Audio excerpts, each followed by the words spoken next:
Being able to hold your head up and go, oh my God, I'm glad I met that person because I'm able to change that person's life. I'm able to change their thought pattern about what disability employment services are about.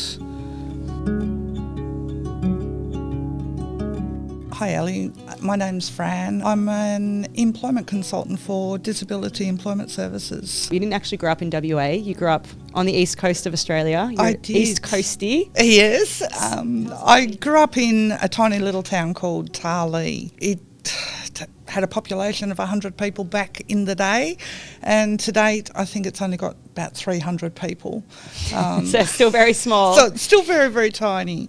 We all knew everybody and we had responsibilities from a very, very young age. You grew up with a lot of siblings, didn't you? Yeah, I was, as I say, I was second youngest. Second youngest of how many? 14. 15 actually, but one no longer. My brother that's a year older than me, a lot of people mistake us for identical twins, but he was born profoundly deaf.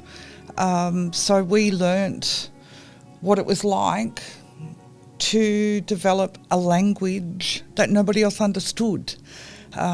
He was going away to school and was only at home on holidays. So when he'd come home from holidays, he would teach us how to do sign language.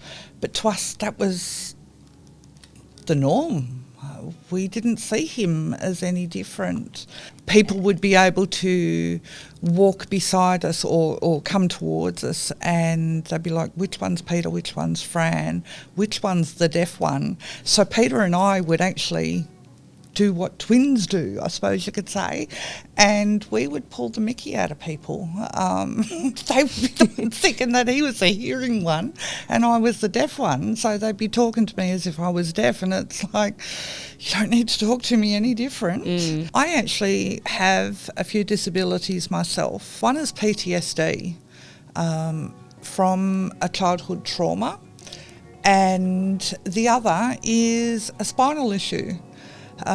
Where I've had to have major surgery done on my spine to enable me to walk, to sit. Really? The countless operations that I had within a 12-month period, APM supported me each and every step of the way.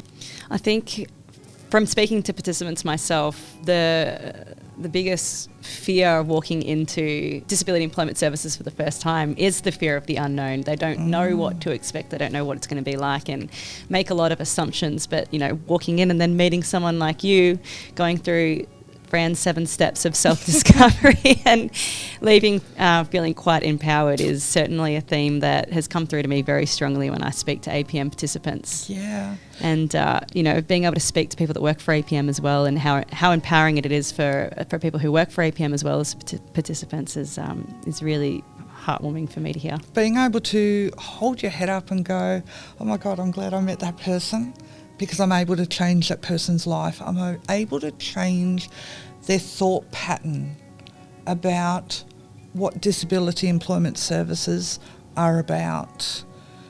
We're about empowering that person with everything that they've got about them.